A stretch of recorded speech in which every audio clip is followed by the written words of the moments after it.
Next table کے اندر مزید modification کرنے جا رہے ہیں، اور ماڈیفیکیشن کے اندر سب سے پہلی چیز میں ٹیبل کی کالمز اور راز کو میں تھوڑا سا اسٹینڈرڈائز چاہتا ہوں، اس کی آؤٹ لائن نارمل کر دینا چاہتا ہوں.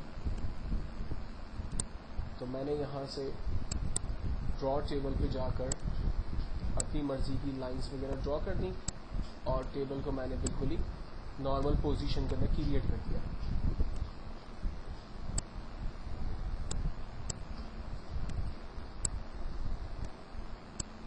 لائک میں نے تمام اس کے راز اور کالمز کو نارمل کر دیا.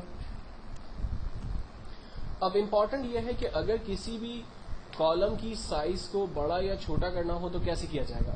فار ایگزامپل نیم کے اندر اگر ایک اسٹوڈنٹ کا نام ہے محمد وسیم، تو اس کا نام اس کالم کے اندر ٹھیک سے نہیں آ پا رہا ہے، تو ہم کالم کی سائز کو کیسے ایڈجسٹ کریں گے تاکہ یہ نام صحیح سے اس میں آ جائے. تو ہم لوگ ان تمام کالم میں جہاں اسپیسز کی نیڈ نہیں ہے ان اسپیسز کو اس نیم کو دے دیں گے. فار ایگزامپل سیریل نمبر کے کالم میں زیادہ اسپیسز آ رہے ہیں جو کہ اس کی نیڈ نہیں ہے، تو ہم اس کے اسپیسز کو یوٹیلائز کرتے ہیں نیم میں. کیسے؟ اپنے ماؤس کے کرسر کو اس ٹیبل کی بارڈر پہ رکھیں گے، جب بارڈر کا سائن اس طرح سے پلس میں تبدیل ہو جائے گا تب ماؤس سے کلک کر کے رکھیں گے اور سیریل نمبر کے کالم کو چھوٹا کر دیں گے. تو کافی اسپیس نیم کے کالم کو مل گیا، لیکن ابھی بھی یہ نام 2 ہی لائنوں میں آ رہا ہے. تو ہم باقی اسپیسز سبجیکٹ نمبر میں سے لے لیتے ہیں. لائک سائنس کے کالم کو میں نے چھوٹا کر دیا، میں میتھ کے کالم کو چھوٹا کر دیتا ہوں، اور میں انگلش کے کالم کو بھی چھوٹا کر دیتا ہوں. تو اس طرح سے کافی اسپیس جو ہے وہ نیم کے کالم کو مل گیا، اور میرا ٹیکسٹ آسانی سے ایک ہی سیل کے اندر مجھے کلیئرلی نظر آ رہا ہے. تو آپ کسی بھی کالم کی جس طرح سے سائز بڑی کرتے ہیں، سیم طریقے سے را کی سائز کو بھی آپ بڑا کر سکتے ہیں.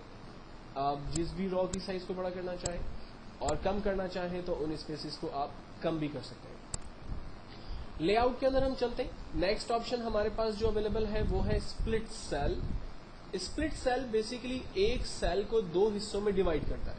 فار ایگزامپل میں نے یہاں ایک مارک شیٹ کے حوالے سے ایک لے آؤٹ ڈیزائن کیا ہے.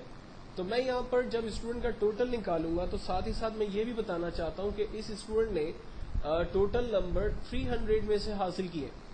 تو مجھے اس ٹوٹل کے سیل کے 2 حصے کرنے، تو میں یہاں سے اسپلٹ سیل کی کمانڈ کا استعمال کرتا ہوں. کہتا ہے کہ نمبر آف کالمز، اس سیل کو کتنے حصے میں ڈیوائڈ کر دوں. ہم نے کہا آپ اس کالم کو سیل کو 2 حصوں میں ڈیوائڈ کریں، 2 کالم سے ڈیوائڈ کریں. نمبر آف را ایک ہی ہے چونکہ ہم ایک ہی سیل پر اس وقت کھڑے ہوئے. فائنلی ہم اوکے کرتے ہیں. آپ دیکھیں اس سیل کے 2 حصے ہو گئے. ایک جگہ پر میں نے لکھ دیا 300، اور لائک 300 میں سے اسٹوڈنٹ نے جو بھی ٹوٹل لیے ہوں گے اس کا ہم بعد میں ٹوٹل نکالنے کا طریقہ دیکھیں گے. تو ہم اس طرح سے اپنے کالمز کو جو ہے وہ ڈیوائڈ کر سکتے ہیں، ان کے اندر ملٹیپل سیلز جو ہے وہ کریٹ کر سکتے ہیں. اگر آپ کو ان سیل کی ضرورت نہیں ہے تو آپ ان کو مرج بھی کر سکتے ہیں. فار ایگزامپل میں نے ان دونوں کالمز کو رینج میں لیا اور یہاں سے مرج سیل کی کمانڈ پہ کلک کیا تو یہ دونوں سیل مل کر ایک ہو گئے. سملرلی نیچے جو 2 کالم آ رہے ہیں ان کو بھی میں نے مرج کر دیا، یہ دیکھیں دونوں کالمز ایک ہو گئے. باری باری ہم ان کو اس طرح سے مرج کر سکتے ہیں. نیکسٹ کمانڈ ہے ہمارے پاس split cell. Split cell actually table کو بریک کرتا ہے. فار ایگزامپل میں چاہتا ہوں کہ ریکارڈ نمبر 2 کے بعد جتنے بھی ریکارڈز ہیں وہ تمام علیحدہ ٹیبل میں آئیں. تو اس کے لیے ہم یہاں سے اسپلٹ ٹیبل کی کمانڈ کا استعمال کرتے ہیں. آپ دیکھیں ریکارڈ نمبر 2 کے بعد جتنے بھی ریکارڈز ہیں وہ علیحدہ ٹیبل میں آ رہے ہیں، جبکہ اوپر سیریل نمبر اور نمبر 1 کا جو ریکارڈ ہے وہ علیحدہ ٹیبل میں آ رہا ہے. ان کو مرج کرنا ہو تو کی بورڈ سے ہم ڈیلیٹ کا بٹن دباتے ہیں، یہ ٹیبل دونوں آپس میں مرج ہو جاتے ہیں. چونکہ ہم یہ سارا کام ٹیبل سے ریلیٹ کر رہے ہیں اس لیے ٹیبل میں ہمارے کرسر کا ہونا ضروری ہے، تو ہی ہمارے پاس ڈیزائن اور لے آؤٹ کے آپشنز کام کرتے ہوئے نظر آئیں گے. اگر ہمارا کرسر اس ٹیبل سے باہر نکل جائے گا تو آپ دیکھیں یہاں پر ٹیبل سے ریلیٹ جو پراپرٹی آپشنز تھے وہ بھی ہمیں نظر نہیں آ رہے. تو ہم دوبارہ ٹیبل کے آپشن کے اندر جا رہے ہیں اور اب ہم ٹیبل کی ٹیکسٹ الائنمنٹ کے ساتھ کچھ کام کرنے کی کوشش کر رہے ہیں. لائک مجھے ٹیکسٹ کی الائنمنٹ کو ٹاپ پر رکھنا ہے، مجھے سینٹرلائز کرنا ہے، رائٹ الائن کرنا ہے،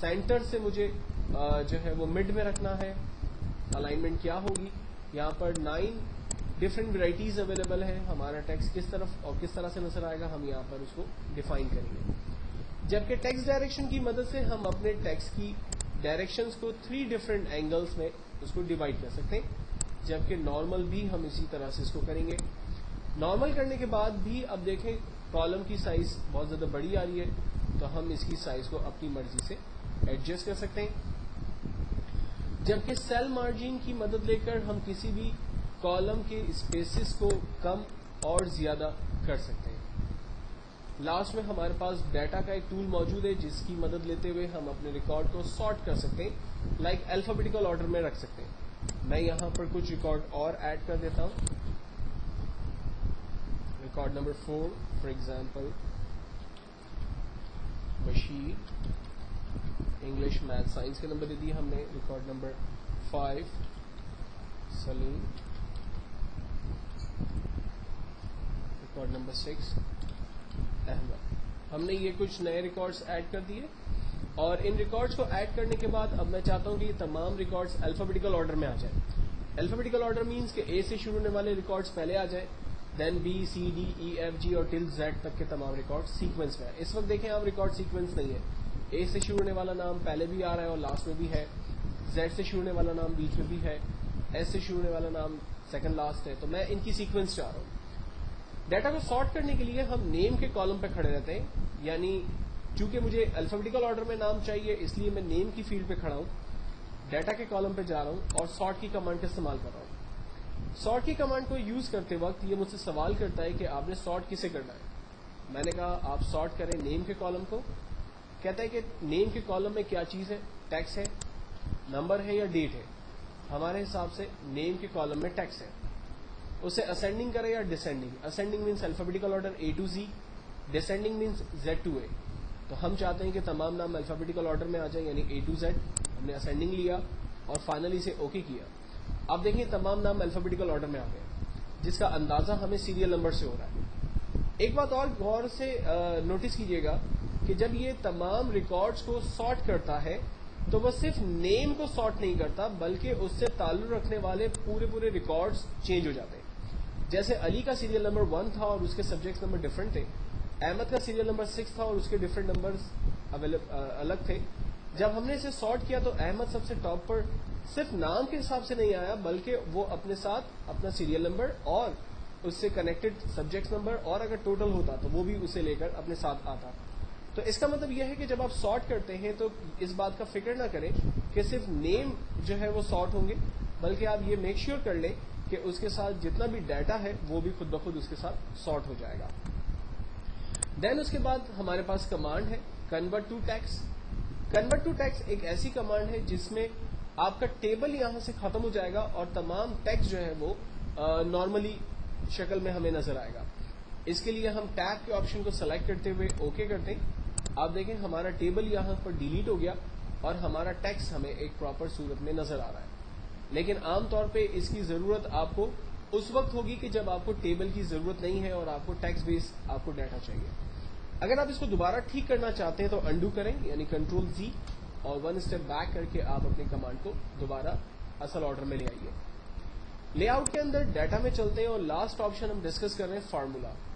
فارمولا کی کمانڈ کی مدد لیتے ہوئے ہم بیسیکلی ٹوٹل نکال سکتے ہیں. مجھے احمد کے تمام سبجیکٹس کا ٹوٹل آنسر یہاں چاہیے. میرا کرسر جس پوزیشن پر اس وقت موجود ہے, سبجیکٹ نمبر اس کے لیفٹ کی طرف آ رہے ہیں. تو ہم ڈیٹا میں جا رہے ہیں, فارمولا کی کمانڈ کو استعمال کرتے ہیں تو کمپیوٹر ہم سے کہتا ہے equals to sum bracket open left bracket close. Left کیوں کہتا ہے؟ کیونکہ جہاں پر میرا کرسر ہے اس کی لیفٹ کی طرف ویلیوز ہیں. کیا مجھے لیفٹ کی ویلیو کو پلس کرنا ہے؟ ہم کہتے ہیں جی ہاں, اوکے. اس نے دیکھیں لیفٹ کی ویلیو سے ہمیں ٹوٹل نکال کر دے دیا. لیکن جب میں سیکنڈ ٹائم ٹوٹل کرنے کی کوشش کروں گا فارمولا میں جا کر, تو اب کی بار مجھے سینٹیکس دیتا ہے equals to sum bracket open above bracket close. Above کا مطلب ہے کہ کیا آپ کو اوپر والی ویلیو کو پلس کرنا ہے. تو ہم اسے کہیں گے کہ ہمیں اوپر والی ویلیو کو پلس نہیں کرنا بلکہ لیفٹ کی ویلیو کو پلس کرنا ہے. خیال رکھیے گا کہ بریکٹ اوپن بریکٹ کلوز ربط نہیں ہونا چاہیے, اور آپ اوکے کریں گے آپ کے پاس آنسر آ جائے گا. اس کا ایک اور طریقہ یہ ہو سکتا ہے کہ آپ اس فارمولے کو یعنی جو بھی آپ نے آنسر نکالا اس آنسر کو رینج میں لیں, اس پر رائٹ کلک کریں, کاپی کریں اور دوسرے تمام سیل پر جا کر اسے پیسٹ کر دیں. آلدو کہ آپ کے پاس جو آنسر آ رہا ہوگا وہ کاپی پیسٹ والا یعنی 244 ہر ایک کا سیم آ رہا ہوگا, کوئی پرواہ نہیں ہے. آپ تمام ریکارڈ پیسٹ کرنے کے بعد اب پہلے اسٹوڈنٹ پر جہاں آپ نے پیسٹ کیا تھا اس کے بیچ میں ٹیکسٹ کے نمبرز کے بیچ میں کلک کریں, دین اس پر رائٹ کلک کریں اور اس کو اپڈیٹ فیلڈ کریں. دین اسی طرح سے باقی تمام نمبرز پر بھی رائٹ کلک کر کے اپڈیٹ فیلڈ کریں. یہ بتانے کا میرا مقصد یہ ہے کہ فار ایگزامپل آپ نے یہاں پر اس وقت اسٹوڈنٹ کو نمبر دیے ہیں تو اس کا ٹوٹل آنسر آ رہا ہے 188, لیکن مثال کے طور پر اگر آپ اس کے نمبرز چینج کرتے ہیں تو آپ دیکھیں ٹوٹل آنسر تو اپڈیٹ نہیں ہوا. تو ٹوٹل آنسر کب اپڈیٹ ہوگا؟ جب آپ ٹوٹل کی فیگر پر رائٹ کلک کریں گے اور اسے اپڈیٹ فیلڈ کریں گے تو آٹومیٹکلی آنسر کمپیوٹر اپنے آپ کو اپڈیٹ کر لے گا. تو اس کمانڈ کو بھی جاننا ہمارے لیے ضروری ہے کہ جب ہم فیگرز یعنی نمبرز کو کم اور زیادہ کرتے ہیں تو کمپیوٹر ایکچوئل میں آٹومیٹکلی اپنے آنسر کو چینج نہیں کرتا بلکہ اسے ہمیں اپڈیٹ کروانا پڑتا ہے.